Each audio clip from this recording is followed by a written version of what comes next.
மாதா பிதாவாகி மக்களாகி மருடலும் mall விசும்பும் தானாகி மாதா பிதாவாகி மக்களாகி மருடலும் mall விசும்பும் தானாகி கோதாவிரியாய குமரியாகி கொல்பொலி தோளாடை குடகனாகி போதாய மலர்கொண்டு போற்று நின்று புனைவார் பிறப்பருக்கும் புனிதனாகி யாதானும் உன்னை நினைந்தார்க்கு எளியதாகி அழல் வண்ண வண்ணர்த்தாம் நின்றவாறே ஆதித்யாய சோமாய மங்களாய புதாய குரு சுக்ர சனீபியஸ்ச ராகவே கேதவே நமோ நமஹ. உலகம் முழுவதும் வாழக்கூடிய அன்பு பக்தர்களே, முக்கியமான கிரக அமைப்புகள் இந்த ஜூன் மாதம் 2ஆம் தேதி முதல் ஜூலை மாதம் 12ஆம் தேதி வரை ஏறக்குறைய 45 நாட்கள் செவ்வாய் பகவான் ஆட்சி பலம் பெறுகிறார். இதில் குறிப்பிட்டு சொல்ல வேண்டிய விஷயம் என்ன அப்படின்னு கேட்டிங்கனாக்கா, குருவும் சுக்கிரனும் அஸ்தங்கமாகிய நிலையில் இருக்கிறார்கள். பொதுவாக கிரக அமைப்புகளிலே ஆதித்யாதி நவகிரகங்களில் அஸ்தங்கமான கிரகங்கள், அஸ்தங்கம்னா சூரியனை அந்த கிரகங்கள் நெருங்கி அல்லது சூரியன் அந்த கிரகத்தை நெருங்கி கிராஸ் பண்ணி திரும்பவும் குறிப்பிட்ட டிஸ்டன்ஸ் வெளியில் போகிற வரையிலும். ஏன்னா சூரியன் ஒரு மாதத்துக்கு ஒரு வீட்டில் இருப்பார். அப்போ கண்டிப்பாக அந்த வீட்டில் ஏதேனும் கிரகங்கள் இருக்குமே ஆனால் அந்த கிரகத்தை வேகமாக கிராஸ் பண்ணக்கூடிய கிரகம் சூரியனாக தான் இருப்பார். அப்படி பார்க்கின்ற பொழுது இந்த மாதம் சூரிய பகவான் ரிஷபத்திலே இருக்கிறார். ரிஷபத்தில் சுக்கிரனும் குருவும் இருக்கிறார்கள். 2 பேரும் தேவகுரு அசுரகுரு. 2 குருமார்களும் சூரியனிடத்திலே அஸ்தங்கம் அடைகிறார்கள். அஸ்தங்கம்னா செயல் இழப்பு, ஜீரோவாக இருப்பாங்கன்னு அர்த்தம். அவங்களால எந்த விதமான செயல்பாடுகளையும் செய்ய முடியாது. அப்போ அந்த அடுத்து வரக்கூடிய நான் சொல்லக்கூடிய அந்த காலகட்டங்களில் 2 குருமார்களும் அஸ்தங்கமாகிய நிலையில் அந்த வேலையை யார் எடுத்து செய்வார்கள் என்று சொன்னால், துணிச்சல் மிக்க, வீரம் மிக்க, கூர்மையான புத்தி மிக்க செவ்வாய் பகவான் தான் அந்த வேலைகளை எடுத்து செய்வார். அப்போ இனி வரக்கூடிய காலங்களிலே அடுத்த ஒரு 45 நாட்கள் மிகுந்த ஒரு பவர்ஃபுல் பிளானட்டாக, அதிகாரம் மிக்க ஒரு கிரகமாக நம்முடைய இந்த செவ்வாய் கிரகம் இருக்க போகிறது. பொதுவாக செவ்வாய்க்கு 2 யோகங்கள் சொல்லுவாங்க. ஒன்று குரு மங்கள யோகம். செவ்வாயும் குருவும் இணைந்திருந்தால் அது செவ்வாய் சாரம் வாங்கியிருக்கலாம், இல்லை செவ்வாயோடு சேர்ந்துருக்கலாம், இல்லை குரு சாரம் வாங்கியிருக்கலாம் செவ்வாய் பகவான், இல்லை 159 தொடர்பில் இருக்கலாம். அப்படி இருந்தால் குரு மங்கள யோகம்னு சொல்லுவாங்க. அதுக்கு அடுத்தபடியாக ருசக யோகம் அப்படின்னு ஒன்று சொல்லுவாங்க. அந்த ருசக யோகம் செவ்வாய்க்கு மட்டுமே உரியது. செவ்வாய் உபய லக்னங்களை தவிர்த்து சரலக்னம், ஸ்திரலக்னம். சரம்ன்றது எதுங்க? மேஷம், சிம்மம், அதே போல் மகரம் மற்றும் ரிஷபம், கடகம், துலாம், மகரம். அப்போ இந்த 8 லக்னத்திற்கும் ருசக யோகம் உண்டு. செவ்வாய் அங்கே இருப்பாரேயானால், வலுப்பெற்று இருப்பாரேயானால், பலம் பெற்று இருப்பாரேயானால் கிரகமே தேவையில்லை. அப்போ இந்த செவ்வாய் அடுத்த 45 நாட்களில் எந்தெந்த காரகத்துவத்தில் யார் யாருக்கெல்லாம் நன்மை தரப்போகிறார் அப்படிங்கிறத நம்ம பார்க்கணும். பொதுவாக பல நேரங்களில் நம்மளுடைய ராசி அன்பர்கள் என்ன செய்கிறாங்கனாக்கா, மிகுந்த முன்கோபம், ரொம்ப அமைதியாக இருந்துக்கிட்டே இருப்பாங்க, ரொம்ப டேலண்ட்டாக இருந்துகிட்டே இருப்பாங்க, ரொம்ப சாஃப்டாக ஹேண்டில் பண்ணுவாங்க. திடீர்னு கோபப்பட்டு ஏதாவது ஒரு வார்த்தையை விட்டுட்டு அவங்க சொன்ன அந்த வார்த்தை பல பேரை சுட்டுடும். அப்போ அந்த மனசில் பல எதிரிகளை அவர்கள் சம்பாதித்து விடுவார்கள். நல்ல நண்பர்களை எல்லாம் இழந்து விடுவார்கள், அல்லது நல்ல வாய்ப்புகளை எல்லாம் மிஸ் பண்ணிவிடுவாங்க, நல்ல சான்ஸ்லாம் மிஸ் பண்ணிவிடுவாங்க. அப்போ மெயினாக அந்த முன்கோபம், அந்த முன்கோபத்துக்கு யார் காரகத்துவம்னா இந்த செவ்வாய் தான். அதே போல் உங்கள் கோபத்தினால் ஏதேனும் இழந்திருக்கிறீர்களா, உங்கள் கோபத்தால் ஏதேனும் நீங்கள் மிஸ் பண்ணியிருக்கீங்களா, அதெல்லாம் கொஞ்சம் சரியாகக்கூடிய நேரம்.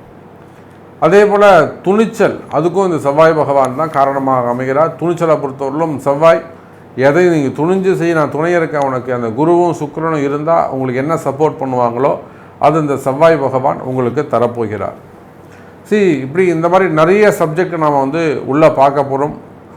ஒவ்வொரு ராசிகளுக்கும் குறிப்பாக உங்கள் ராசிக்கு என்ன நடக்க போகுது அப்படிங்கிறத சொல்ல போகிறோம். உங்களுக்கு எது ப்ளஸ் பாயிண்ட்டாக இருக்க போது, எது மைனஸ் பாயிண்ட்டாக இருக்க போது, ரொம்ப ஆர்வத்தோடு இருக்கிறீர்கள் என்பது தெரிகிறது. வாருங்கள் நாம் ஃபுல் டீட்டெயிலாக பார்க்கலாம்.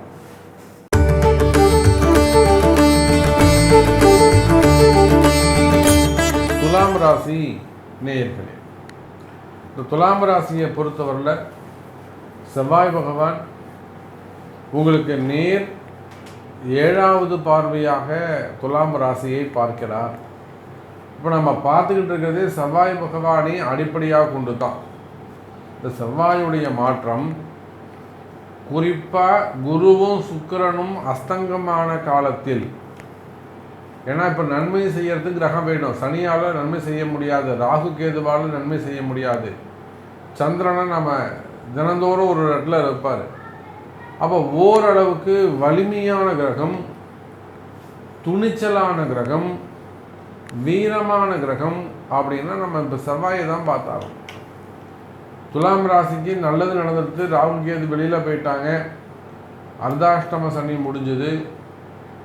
இப்படி நம்ம ஏதாவது ஒரு நல்லது சொல்லி தான் நாமளும் பார்க்குறோம். ஆனாலுமே கூட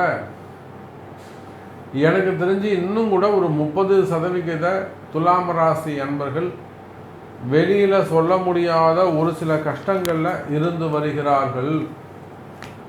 2 விதமாக இதை நான் சொல்லுவேன். நம்ம கோயம்புத்தூர் சைடில் ஒரு முக்கியமாக ஒரு தொழில் நிறுவனங்கள் வச்சு நடத்தக்கூடியவங்க, ஒரு பெரிய குடும்பம், ஒரு கம்பெனி வச்சு நடத்தக்கூடியவங்க, ஒரு குரூப் ஆஃப் கம்பெனின்னு வச்சுக்கோங்களேன், வச்சு நடத்தக்கூடியவங்க.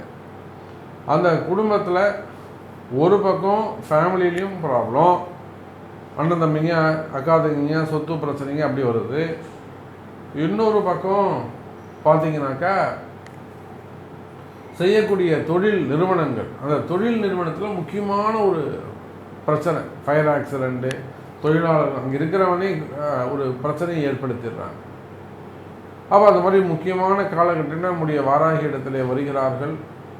அப்போ அவங்களுக்கு உரிய ஒரு 2 நாள் அங்கேயே தங்கியிருந்து அவங்களுக்கு தேவையான இயந்திரங்களை போட்டு நம்ம அவங்களுக்கு வழிகாமிச்சிட்டு வரோம், ஒரு நல்ல யாகத்தை செஞ்சுட்டு வரோம். அப்போ அவங்களுக்கு பரவாயில்ல.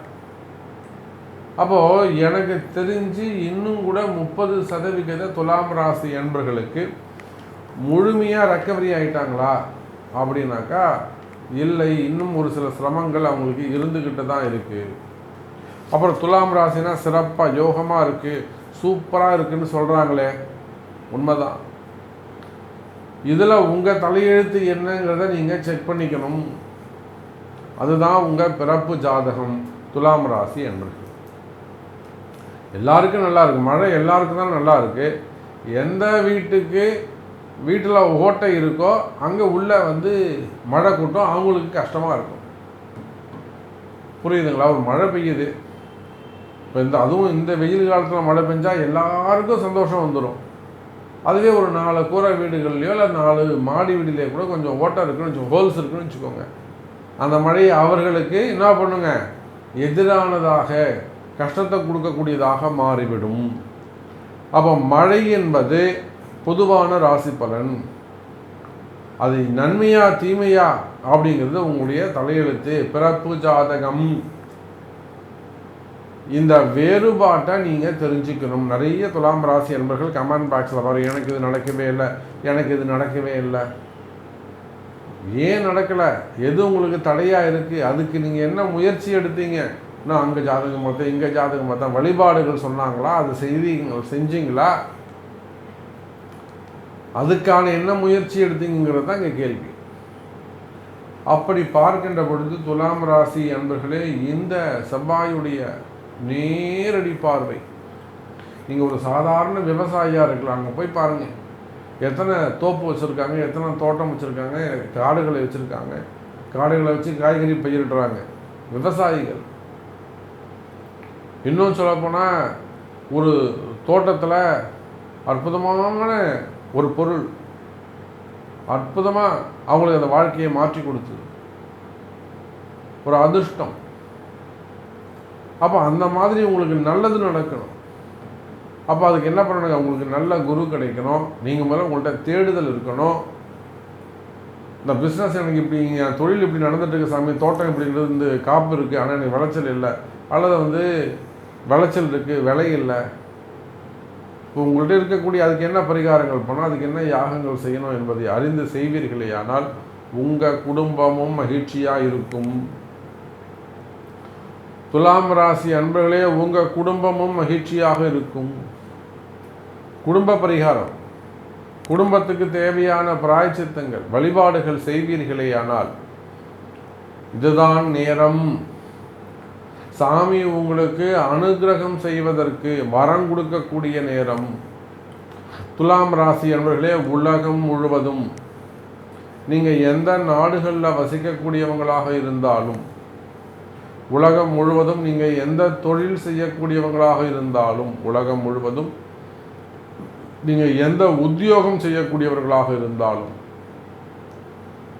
எந்த தொழிலாக இருக்கலாம், எனி ஜாப் எனி பிஸ்னஸ். அப்போ துலாம் ராசி நேயர்களே, செவ்வாயுடைய அனுகூலமான பார்வை, நேரடியான பார்வை உங்களுக்கு கிடைக்கின்றது அடுத்த 45 நாட்களுக்கு.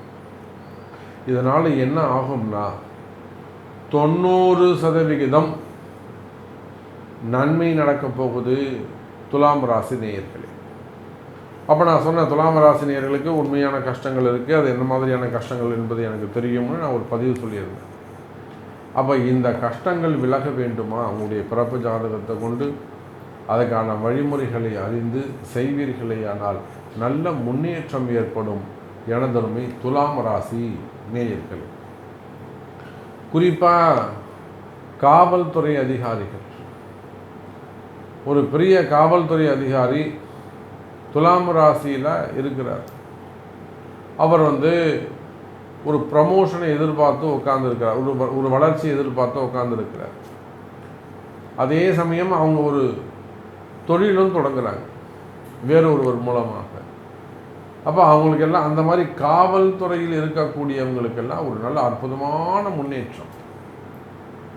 அல்லது ஒரு கஷ்டமாக இருக்குது சாமி, நீங்கள் நல்லா இருக்குங்கிறீங்க, இப்போ என் மேலே தேவையில்லாத ஒரு வீண்பழி அவமானம் இருக்குது, தேவையில்லாத மன சங்கடங்கள் இருக்குது, தேவையில்லாத வீண்பழிகள் இருக்குது, என்கொயரி நடந்துக்கிட்டு இருக்குது, டிபார்ட்மெண்ட் வைஸ் நடக்கக்கூடிய என்கொயரிகள் இருக்குது. அந்த மாதிரியான கஷ்டங்களில் இருக்குமே ஆனால் கவலை வேண்டாம். துலாம் ராசி என்பவர்களே, உங்களுக்கு ஃபேவரபுளாக செய்ய முடியும். இதெல்லாம் உங்களுக்கு தெரியும், ஏற்கனவே நான் நிறைய பதிவுகளில் சொல்லியிருக்கிறேன். அந்த மாதிரியான பிரச்சனைகள் இருக்குமே ஆனால் நன்மை நடக்கும், அப்படியே மாற்ற முடியும்.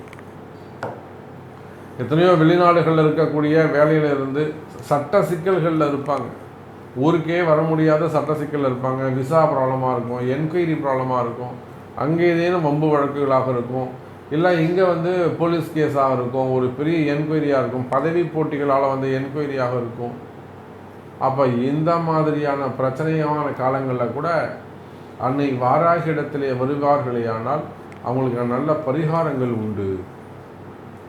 ஸோ துலாம் ராசி என்பவர்களே, உங்களுடைய கஷ்டங்கள் என்ன என்பது தெரியும். அந்த கஷ்டங்கள் விலகி ஏறக்குறைய 90% துலாம் ராசி என்பவர்களுக்கு இந்த அடுத்த 45 நாட்கள் நல்லது நடக்கப் போகுது. அது குடும்ப பிரச்சனையாக இருக்கலாம், அண்ணன் தம்பிங்க பிரச்சனையாக இருக்கலாம், அக்கா தங்கைகள் பிரச்சனையாக இருக்கலாம், நிலபலம் சொத்து சம்பந்தப்பட்ட பிரச்சனையாக இருக்கலாம், வீடு வாசல் வழி சம்பந்தப்பட்டதாக இருக்கலாம், லேண்டு ப்ராப்ளமாக இருக்கலாம், அல்லது அக்கம் பக்கத்து இடத்துடைய பிரச்சனைகளாக இருக்கலாம், அல்லது செய்வினை கோளாறுகளாக இருக்கலாம், வியாபாரம் விவசாயம் சம்பந்தப்பட்ட பிரச்சனையாக இருக்கலாம், விவசாயிகள் தோட்டங்கள் சம்பந்தப்பட்ட பிரச்சனையாக இருக்கலாம், தொழில் வளர்ச்சி சம்பந்தப்பட்ட பிரச்சனையாக இருக்கலாம். அப்போ இந்த மாதிரியான பிரச்சனைகள் இருக்குமே ஆனால் துலாம் ராசி அன்பர்களே, நிச்சயம் உங்களுக்கு 90% வெற்றி உண்டு. அற்புதமான நல்ல யோகம் இந்த செவ்வாயால், அதுவும் குறிப்பாக துலாம் ராசியை பொறுத்தவரையில் இந்த செவ்வாய் பகவான் பரணி மற்றும் கிருத்திகை இந்த அஸ்வினி நட்சத்திரத்தை கடந்து பரணி மற்றும் கிருத்திகை நட்சத்திரங்களில் டிராவல் பண்ணும்போது 100% வெற்றி உறுதி துலாம் ராசி என்பர்களே.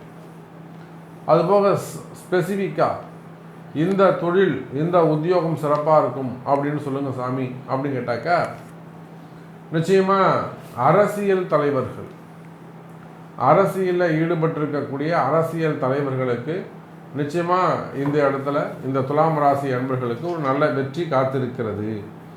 அதே போல் சினிமா துறையை சார்ந்தவர்கள், சின்ன துறையை சார்ந்தவர்கள், மீடியா துறையில் இருக்கக்கூடியவங்க, அதே போல் செய்தி சேனல்களில் இருக்கக்கூடியவங்க மற்றும் சோஷியல் மீடியாவில் ஒர்க் பண்ணக்கூடியவங்க, இவங்க எல்லாருக்குமே கூட ஏன்னா சுக்கிரன் காரகத்துவம், செவ்வாய் சுக்கிரன் காரகத்துவம். அதனால் சினிமா துறையை சார்ந்தவர்கள், மீடியா துறையில் சார்ந்தவர்கள், இவங்க எல்லாருக்குமே கூட சிறப்பான எதிர்காலம் அமைகிறது. நிறைய சினிமா துறையை சார்ந்த அன்பர்கள், துணை நடிகர்கள், எத்தனையோ பேர் நம்ம வாராகி இடத்துல வெற்றி பெற்றவர்கள் ஏராளம். அதுக்கு அடுத்தபடியாக பார்த்தீங்கன்னாக்கா மருத்துவமனைகள், ஏன்னா செவ்வாயுடைய காரகத்துவம் நம்ம எடுக்கிறோம். மருத்துவமனைகள், லேபு, எக்ஸ்ரே நிறுவனங்கள், அது போக பெரிய பெரிய ஆலைகள், ஃபேக்ட்ரிஸ் வச்சு நடத்தக்கூடியவர்கள், இந்த மாதிரியான தொழில் செய்யக்கூடியவங்களுக்கும் துலாம் ராசியாக இருப்பார்களே ஆனால் நன்மை நடக்கும். இதில் ஏதேனும் உங்களுக்கு கஷ்டம் இருக்குமே ஆனால், மன கஷ்டமோ பண கஷ்டமோ அல்லது கடன் பிரச்சனைகளோ அல்லது தொழில் பிரச்சனைகளோ இட பிரச்சனைகளோ இடதோஷமோ இருக்குமே ஆனால் நிச்சயமாக உங்களுடைய பிறப்பு ஜாதகத்தை கொண்டு தொடர்பு கொள்ளுங்கள். நிச்சயமாக அது சரி செய்யப்படும் என்பதை தெரிவித்துக்கொண்டு மீண்டும் வேறொரு அற்புதமான பதிவில் உங்களை சந்திக்கிறேன். நன்றி, நமச்சிவாயம். ஜெய் வராகி, ஜெய் ஜெய்.